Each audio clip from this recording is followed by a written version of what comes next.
long ago, when the goddess Nuwa was repairing the sky, she melted down a great quantity of rock into 36,501 large building blocks. One single block was left unused. It lay at the foot of Green Sickness Peak and possessed magic powers. It could grow or shrink to any size it wanted. Later, a Buddhist monk and a Taoist priest brought this stone into the world of mortals, where, in time, it grew into one of the undisputed classics of Chinese literature, the story of the stone, also known as A Dream of Red Mansions. That laid-aside stone stands for both the protagonist of the novel, Jia Baoyu, and the author himself, Cao Xueqin.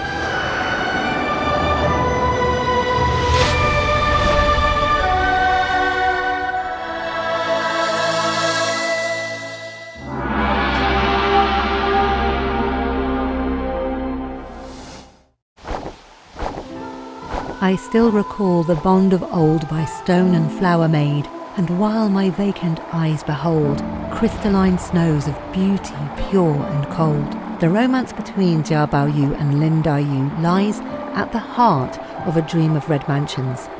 Lin Daiyu, a creation that highlights Cao Xueqin's genius and sensibility in its entirety, is not only the heroine of A Dream of Red Mansions, but also the most prominent female protagonist in classic Chinese literature and art.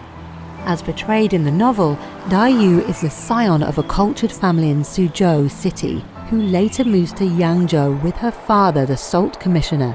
Due to her mother's early passing and her father's poor health, Grandma Jia, who's also Baoyu's grandmother, sends a boat to bring Daiyu to the Jia Mansion in the capital. Although having often been told by her mother that Grandmother Jia's home is rather exceptional, Daiyu is still deeply surprised when she discovers that several low-ranking servants she's in contact with on the journey are quite out of the ordinary in terms of food, clothes, and almost everything else about them. So she quickly realizes that once she has arrived at the Jia Mansion, she'll have to watch every step she takes and weigh every word carefully. A foot wrong, a word out of place, and the scorn of the household will be truly withering. Upon arrival, Daiyu meets Grandmother Jia and her uncles and aunts. When Lady Xing asks her to stay for dinner, Daiyu, then less than 10 years old and extremely timid, replies with a gentility that invites sympathy. She says that it's very kind of her aunt to offer, and though she ought really not to refuse, nevertheless, she still has to pay her respects to her uncle Zheng, and fears that it would be disrespectful if she were to arrive late. She hopes that she might accept on another occasion and begs her aunt to excuse her. 林黛玉刚到这个贾府的时候啊，没有那么小性，她非常在意，到了一个新的地方，而且是比她原来那个世界要更大气的一个地方，要注意符合人家这儿的规矩，入乡随俗，一定说话做事都要小心。 Fortunately, Daiyu meets Baoyu, her cousin, on the day she arrives in the Jia Mansion. The two were amazed by each other as described in the novel. Daiyu looked at him with astonishment. How strange! It was as though she had seen him somewhere before. He was so extraordinarily familiar. Baoyu laughs, saying that, "I have seen this cousin before. I have the impression of meeting her again after a long separation." 我觉得他们两个是灵与灵的结合。林黛玉讲她美，讲她这样，讲她那样，但我们看下来，林黛玉好像没有肉身的，她是一股灵气或者是事情。她两个本来仙缘上，她两个是心灵之交。 When meeting this cousin who's as beautiful as an angel, Baoyu has, like never before, a sense of inferiority. When he hears that Daiyu doesn't have the jade, he takes his off and hurls it on the floor, cursing, "Rare object! What's so lucky about a stone that can't even tell which people are better than others?" Grandma Jia and others do their best to calm him. Later that day, Daiyu cries guiltily about provoking Baoyu to abuse his jade. Aroma comforts her by saying, "You mustn't take on so, miss. You'll see him do much stranger things than that before he's finished. Try not to be so sensitive."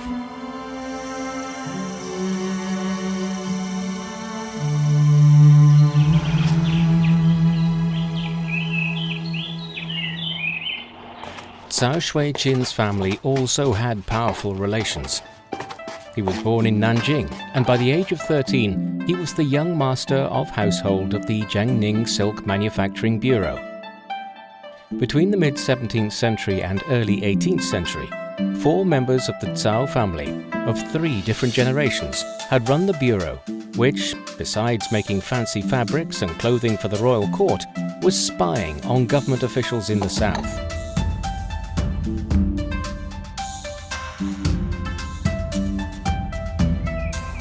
For half a century, the Caos tied themselves to prestigious households in both the capital and the south through marriage, some of which were even arranged by the emperor himself.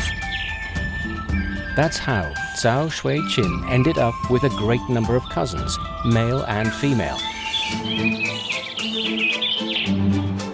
As a matter of fact, the Cao family, as one of the families of the Manchu 8 banners, had no explicit rules against intimacy between young boys and girls. This led to a profound family bond and friendship between Cao Xueqin and some of his cousins. Founding a poetry club and flying kites were likely things he had done with his childhood playmates.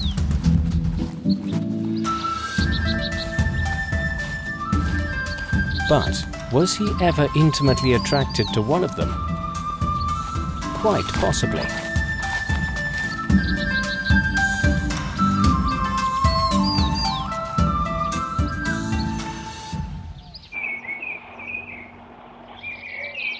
Lin Daiyu as a fictional character has won the hearts of countless readers over centuries, not just because of her beauty and talent, but also because of her lofty virtues. She's innocent and kind-hearted. When Caltrop Shui-Pan's young concubine wants to learn poetry, she prefers to turn to Daiyu, even though she lives far away. And Daiyu proves to be patient and dutiful as a teacher, helping Caltrop become a member of the poetry club in the Prospect Garden in just a few months.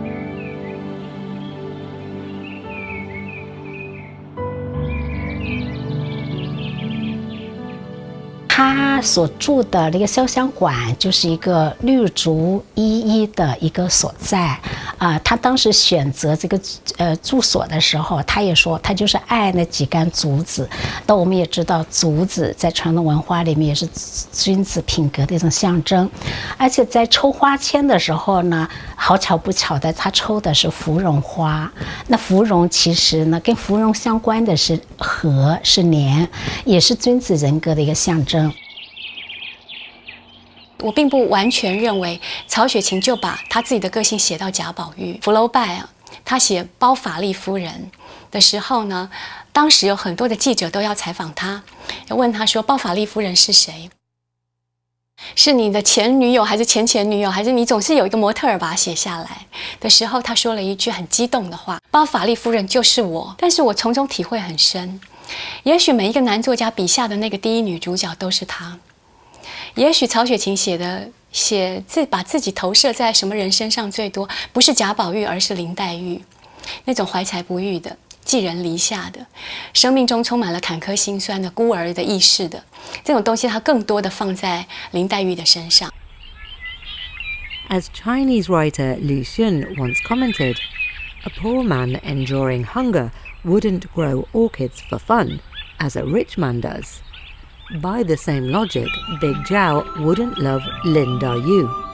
The love between Baoyu and Daiyu was based on the rebellious spirit they shared in a noble family living through feudal times. On one occasion, Shi Xiangyun tells Baoyu, "You ought to be mixing with these officials and administrators as much as you can. You'll certainly never get anywhere if you spend all your time with us girls." Finding such talk highly displeasing, Baoyu retorts, "I think perhaps you'd better go and sit in someone else's room. I wouldn't want a decent, respectable young lady like you to get contaminated." Aroma, who's with them, jumps in immediately by mentioning that when Baochai said similar things, Baoyu just stormed off with no consideration of her feelings, and that it was lucky that Baochai was as poised as she was, for had it been Daiyu, Baoyu would have to apologise all the time. Unexpectedly, Baoyu says, "Have you ever heard Miss Lin talking that sort of stupid rubbish? I'd long since have fallen out with her if she did." Both Aroma and Xiangyun shake their heads with a smile and say, "So that's stupid rubbish, is it?" 她在《红楼梦》里面占有一个第一女主角的地位，她跟宝玉之间的那种互为知己的关系，是中国人情里面最美的一种关系，就不用说话，她就知道你要说什么。这个贾宝玉呢，到这个外面呢去寄到金钏，好，那回来以后，贾母就说了，到哪里去了？出去都不说的话，以后叫你老子打你。然后就说啊，北静王的爱妾没了，我去到哪？好，那然后呢，就坐下来呢，看王熙凤的生日宴会哈，继续的看戏吃酒。所有的人都不明就里，不知道他去哪里。只有林黛玉就说了：“这个王石鹏也不通得很啊，天下水共一源啊。如果要祭拜的话呢，举一抔水来悼念悼念也就罢了，为什么偏偏要跑到江边去呢？”就是在说他，这个就是。他没有说，贾宝玉没有说他去哪里，所有的人都不知道他去哪里。那林黛玉是怎么知道？她非常的认识，非常清楚贾宝玉是什么样的人，而且她用一种点化或者点透他的方式，就说你笨啊，干嘛跑那么远还被人家骂。Not only are the two of them attracted by each other's looks and personality, they also share a deep bond based on common interests. It's only natural for them to fall in love with each other. However, they live in a time when marriages are arranged by parents, especially in powerful households like theirs. Freedom to choose your spouse is considered outrageous. A young woman of noble birth would be accused of being unchaste for simply having a love interest. 后来的小幸很简单，就是由于他跟贾宝玉之间的特殊的感情，他开始对贾宝玉感觉到了那种少女的相恋的心情。当然，他也谈不到别的，也不能在那个社会也不允许你一个女孩跟你贾宝玉说，是吧？二哥，我爱你，这当然是不可能的。他也不能说，但是他又觉得贾宝玉跟他的处境不一样，贾宝玉周围那么一群美少女都包围着，而他呢就找不到一个自己的真正的亲人。恰恰是这种特殊的心情和特殊的情感，使他变成了小幸的这种人。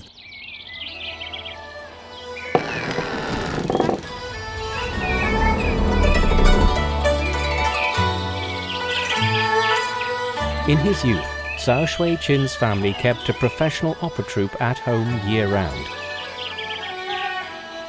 It was the golden age of Canchu opera. Classics like The Peony Pavilion, which is a story of love, though one not approved by the moralists of the day, were loved by everyone from royalty to commoners. The then Emperor Kangxi himself was a fervent fan of Kunshu.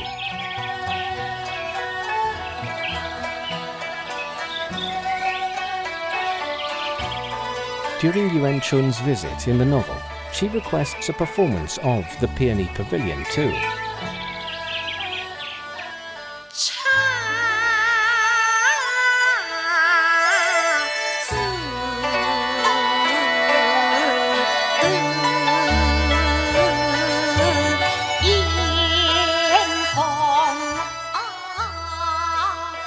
The opera was favoured by young Cao Xueqin as well. Its melodies and romantic lyrics mesmerized this teenage genius.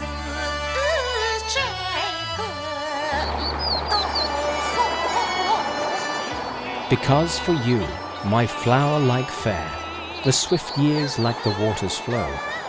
Here, multiflorid splendor blooms forlorn, midst broken fountains, mouldering walls.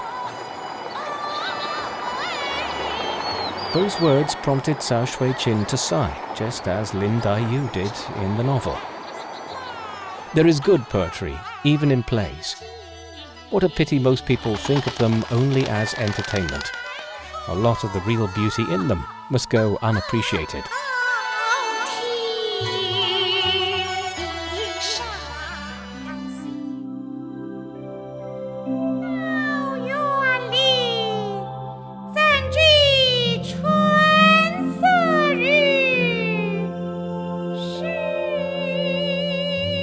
While undergoing a strict conventional education, Cao Xueqin was immersed in classics of theatre like the Peony Pavilion and literary classics such as Western Chamber.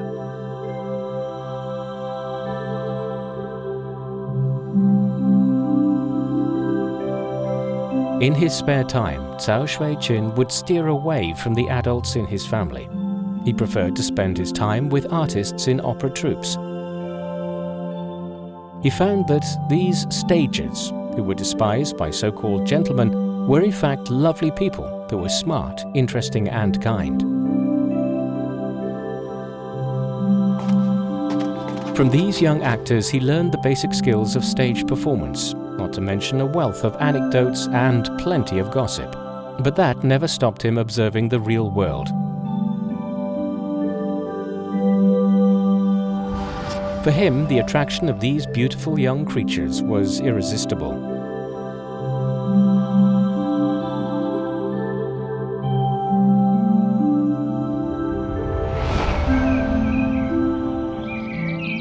Another key feature in A Dream of Red Mansions is Shui Baochai, a member of the Shui household, one of the 4 powerful families. The Xues are royal merchants who are so wealthy that to count their money would take all day.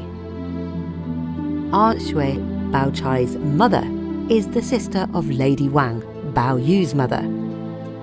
She and her family come to stay with the Jias later in the novel.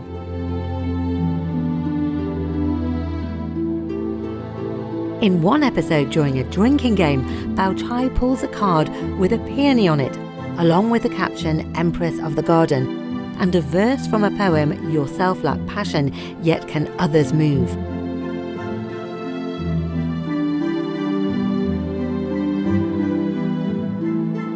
In fact, though the novel's main theme is love, Shui Baochai is somehow emblematic of a lack passion. 宝钗难写，宝钗基本上她是一个世俗的正面人物，写的不好变成女孔子，一来一大篇的道理，一大篇道理啊，什么都懂，他也有诗才，但他的诗是等于是儒家这个淑女的教育。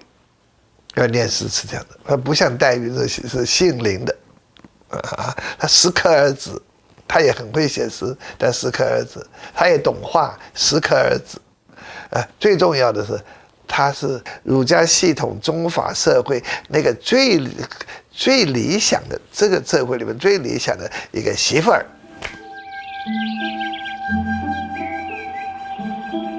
Thanks to her wit and family background, Baochai wins everyone's heart in the Prospect Garden, from Grandma Jia to the maids.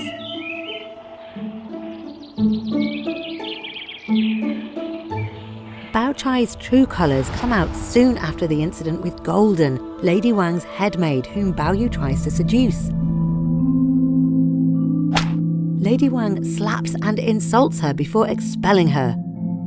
Grossly humiliated, Golden drowns herself in a well.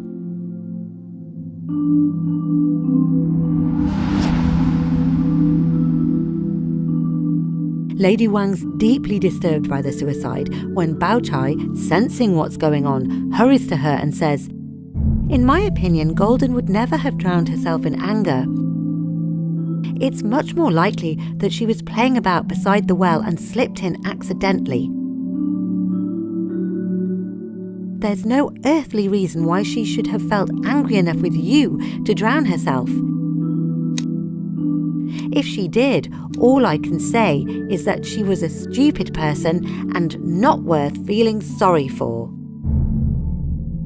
薛宝钗居然能够安慰王夫人，说出那一套话来。丫鬟本身就是不应该有气性，就不应该有人的尊严，就应该服服帖帖，是吧？主子打了骂了，就是应该逆来顺受这样的。说鲁迅曾经讲过，有些道学先生在血迹面前能够保持一种惊人的冷静。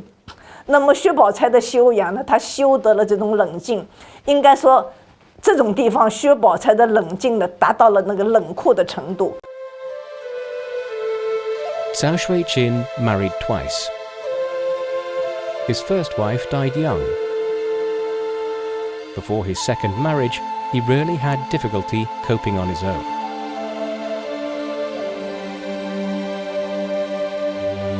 Compared to the extravagant life he experienced in the mansion of the Zhengning Imperial Silk Manufacturing Bureau as a child, life in the hamlet in Beijing's western suburbs was quite a come-down. Nevertheless, writing A Dream of Red Mansions gave Cao Xueqin a sense of purpose, improving his mood.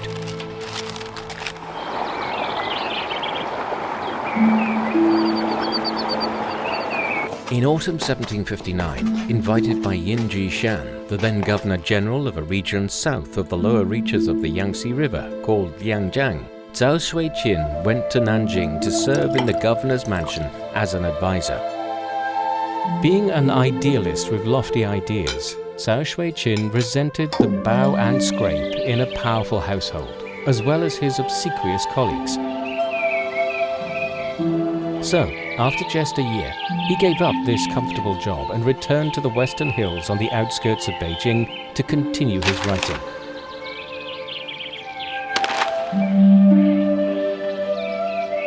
The Nanjing trip, however, wasn't at all pointless.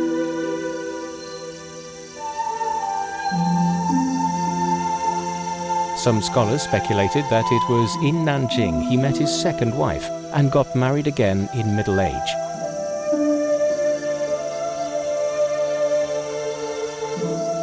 Others argued that his new wife was a remote cousin, the model for the character Qi Xiangyun.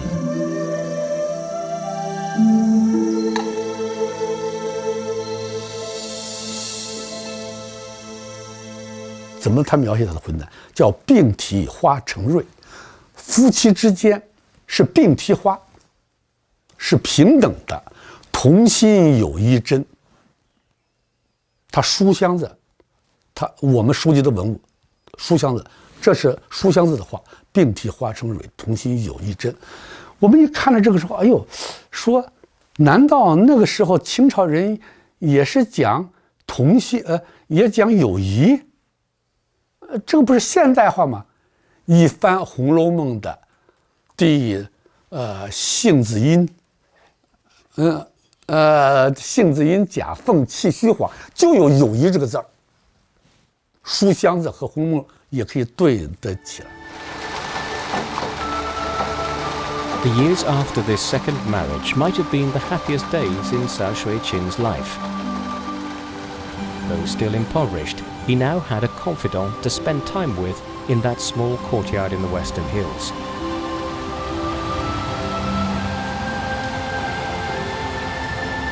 The couple often reminisced of the joyful days of their childhood in the scenic south, where the meandering Qinhuai River caught the reflections of the dazzling city lights, whenever nostalgia hit them, they sighed together.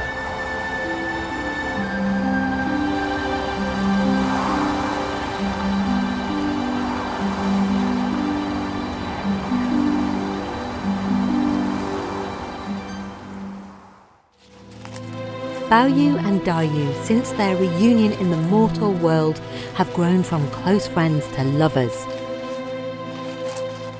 However, in the rigid environment of Jia Mansion, even a simple confession has to go through countless invisible barriers.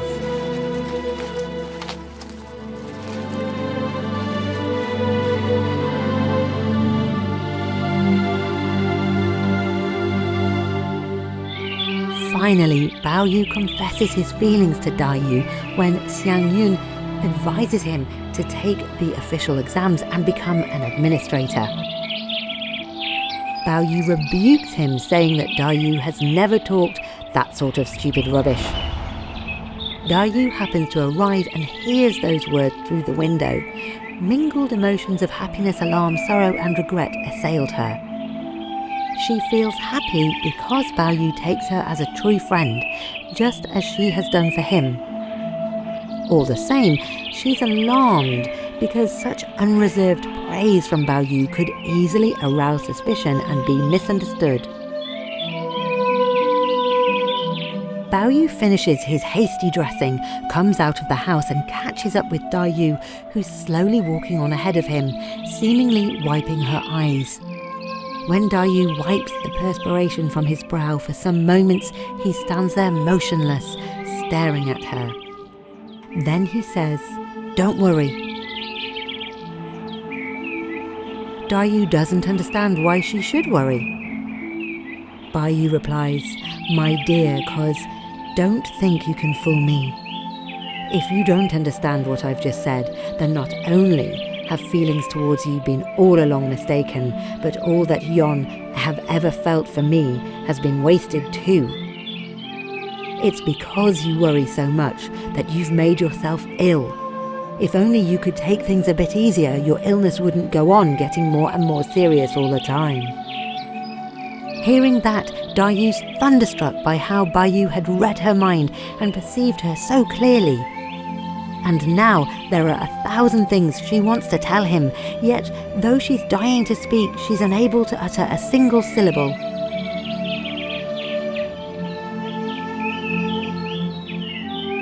Just a simple "don't worry," but it could well be the most beautiful love confession in the whole of Chinese literature.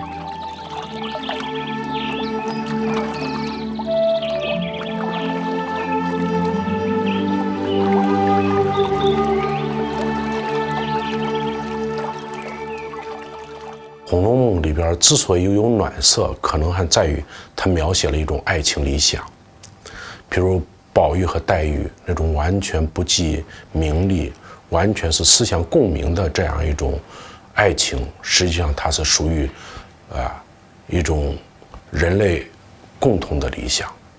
而过去的爱情呢，往往更多的是世俗的考虑，是这个什么家庭门第啊，然后以及自己婚姻得到了以后这种得失的判断为依据的。而《红楼梦》里边完全就是一种两情相悦的这样一种选择。实际上这样一种选择呢，在今天也不具有完全实现的条件，但他写出来了。Later that day, Baoyu receives a severe beating from his father for seducing a maid and befriending an actor. At night, Daiyu, with swollen eyes and tears on her face, comes to the Green Delight quietly. But because there are so many other visitors, they don't get a chance to talk before Daiyu leaves in a hurry. 宝玉叫晴雯拿2块手帕去给林黛玉，那手帕是用过的，宝玉自己用过的旧手帕，就是怕那个给叫晴雯拿去。晴雯说：“你拿就是但是用过什么？等一下林姑娘又不高兴了啊。”这宝玉说他懂的。后来他拿去给黛玉，黛玉说是拿什么？他拿手帕。黛玉说我用不着，他以为是新的。那晴雯说是用过的旧的。哦，这下他懂了。这是暗传这个定情表记了，这是。他拿的那个是五内俱焚，又是惊又是喜又是这个，这拿的那个手帕，他就点灯了起来，就是在这个手帕上面写了3首诗，那是情诗，那是这个女孩子平常不能讲的，不能都写出来了。Yet silk preserves but ill the naiads' tears. Each salty trace of them fast disappears. Only the speckled bamboo stems that grow. Outside the window still her tear marks show. Daiyu cites in this poem one of the oldest love stories in China. Huang and Niu Ying are two sisters, both of whom are married to ancient China's Emperor Shun, who dies during a trip to the south. The sisters go looking for him and hear the news of his fate by the Xiangjiang River, where they weep in a bamboo grove. Their tears fall on the bamboo stalks, giving this particular variety of bamboo the markings it has today, until both of them die of broken hearts. It's with such bold verses that Daiyu reciprocates Baoyu's love. Even though Baoyu never gets to see these poems, he's confident that Daiyu will respond with passion, just as he says to Skybright, she'll understand.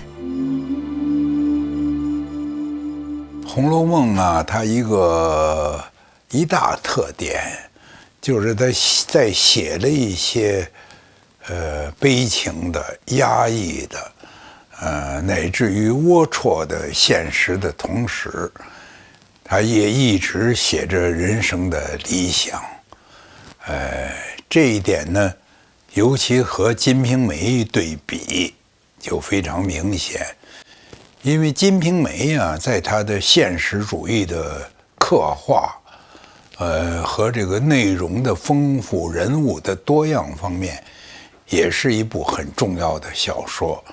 但是呢，《金瓶梅》里头有现实，有批判，有暴露，却很少有理想。《红楼梦》里头有理想，这个理想首先是对青春的赞美，对女性的赞美，尤其是对年轻人的爱情的理想，一种所谓精神上的知音的寻觅，都让人看到了，这个青春的这种靓丽，这种快活，这种向往。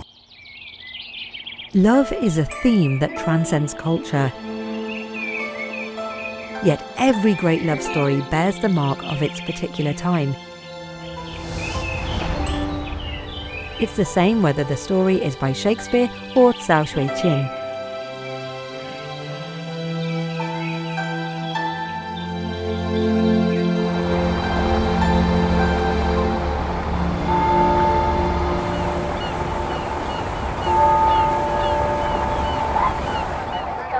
Around late 1930s in Oxford University, an ordinary-looking Chinese student met and fell in love with a beautiful English girl. They were Yang Xianyi and Gladys Taylor.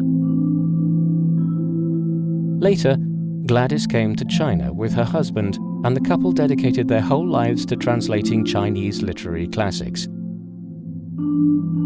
By the end of the 1970s, a complete English translation of Cao Xueqin's masterpiece, named by the couple A Dream of Red Mansions, was published in China. The Youngs weren't the only translators of this Chinese classic. John Minford, along with David Hawkes, his supervisor and father-in-law, completed another translation of A Dream of Red Mansions, known as The Story of the Stone, and published it in the West. Minford's connection with the book began in Hong Kong in 1966 when he was a student of the Chinese language at Oxford University. The mother of the family he was staying with was somewhat like Grandma Jia. She was the one who told the young Minford that if he wanted to understand her family, or indeed China as a whole, he'd have to read A Dream of Red Mansions.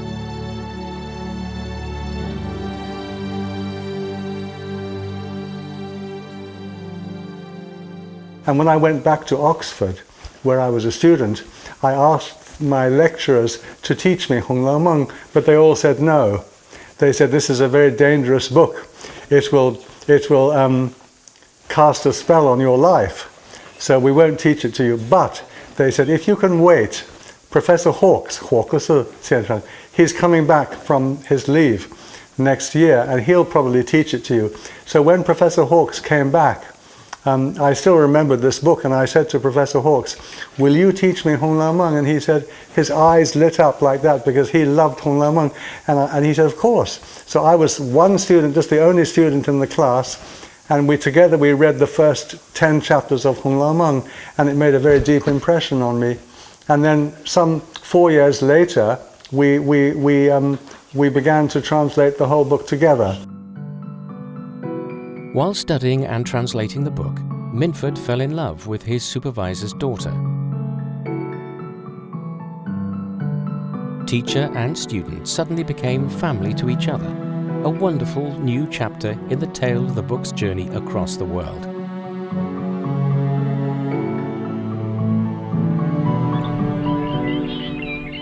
Minford ascribed his love story and career to literary karma. But while the translator has been rewarded with a happy ending, the love story in the book doesn't end quite so well.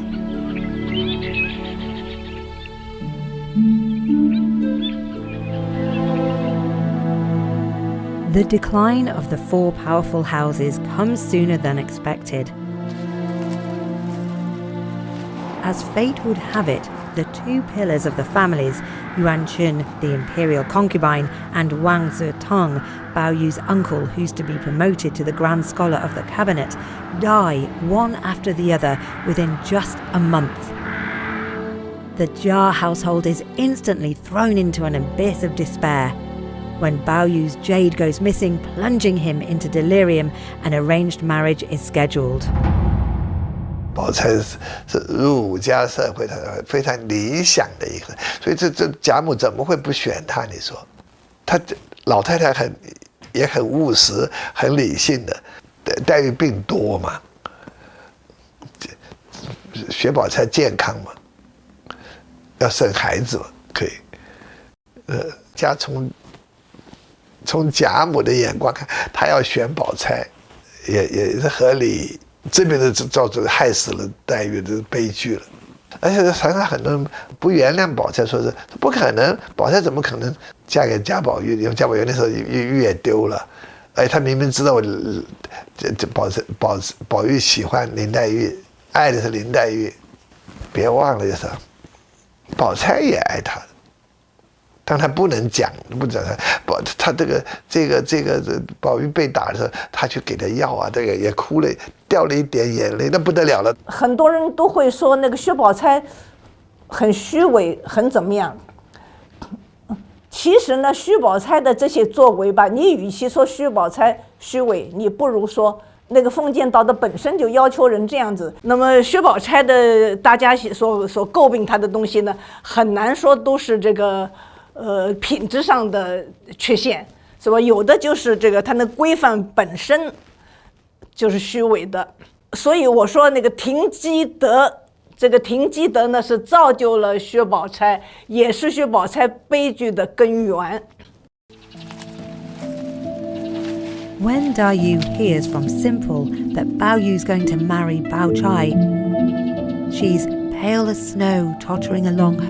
Her eyes staring straight in front of her, meandering in circles.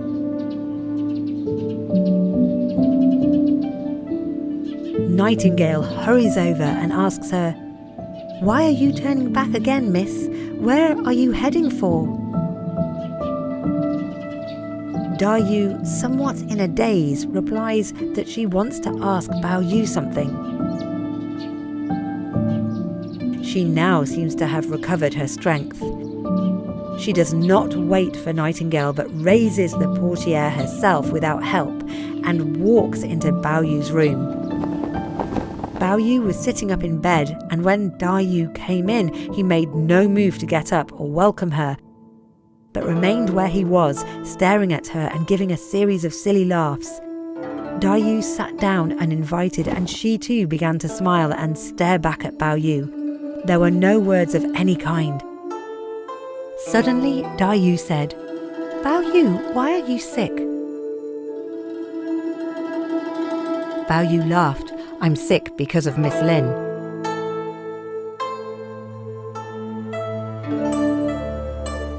Aroma and Nightingale grew pale with fright. They tried to change the subject, but their efforts only met with silence and more senseless smiles.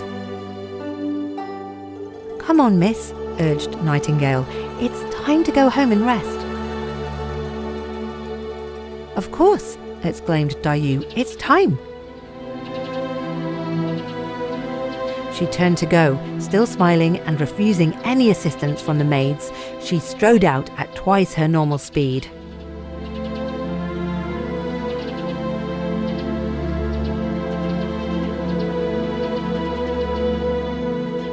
林黛玉听说贾宝玉结婚要和薛宝钗结婚了，她的那种痛苦，她的那种失神，她那种带有就是现在精神病学上叫癔症的那种表现，都到了非常这个惊人的这个感动人的地步。后40回最感人的地方，就是贾宝玉的婚姻和这个林黛玉之死，连那个题目都起得非常好，叫做这个苦绛珠，魂归离恨天，病神应，泪洒相思地。I think the whole social way has some of the best scenes in the whole novel, you know. Wonderful scenes. The death of Lin Daiyu, for example. Her nightmare, for example. The scene where she and Baoyu talk riddles, you know, Zen Buddhist riddles, you know. She wants to see him and to ask him about it. But what she does is that she just sits next to him and doesn't ask the most important question she has at that time. If he was actually loving her or not, or if it is true that he wanted to marry somebody else. Where the conditions for this expression of feelings are set by Chinese customs of that time. Meanwhile, Aroma has told Lady Wang the truth about Baoyu and Daiyu. Having heard it, Grandma Jia says, "Ours is a decent family. We do not tolerate unseemly goings-on, and that applies to foolish romantic attachments. If her illness is of a respectable nature, I do not mind how much we have to spend to get her better. But if she is suffering from some form of lovesickness, no amount of medicine will cure it, and she can expect no further sympathy from me either." Back in her dwelling, Daiyu, despite her weakened condition, burns all her poems, including those written on the handkerchiefs, before telling Nightingale, "I have no family of my own here. My body is pure. Promise me you'll ask them to bury me at home."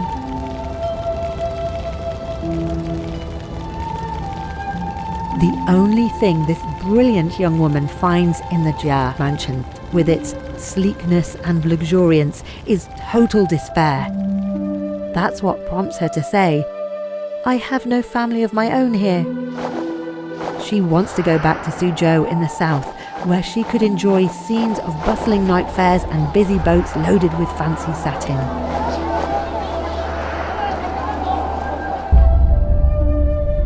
On Baoyu's wedding night, Daiyu dies after exhausting herself of all her tears. Pure substances, the pure earth to enrich. Her brief existence had finally reached its end. 这个黛玉之死拉高了好高，把黛玉整个人物提得很高，不再是弱柳扶风的这么一个这个多愁善感女孩子，她是一个殉情的烈女，把自己稿子烧掉，把那2块手帕跟那个宝玉定情的2块手帕把它烧掉，等于把自己的在尘世上的这一段情斩断，写得极好。《红楼梦》的悲剧不在这个贵族之家的没落，而在于在哪儿呢？而在于作者曹雪芹他有一种人生理想，一种审美理想，就是刚才讲的，他的审美理想就是有情之天下，而这种审美理想在当时的社会条件下必然要被毁灭。林黛玉有一句诗叫“冷月葬花魂”，这句诗可以作为这个悲剧的这个《红楼梦》悲剧的一个概括。Jia Baoyu's conversion to Buddhism after passing the official exams is not just about how he, a building block used by the goddess to repair the sky, chooses to exit the moral world. It's also a way of rebuking an age that tended to nip beautiful things such as true love in the bud.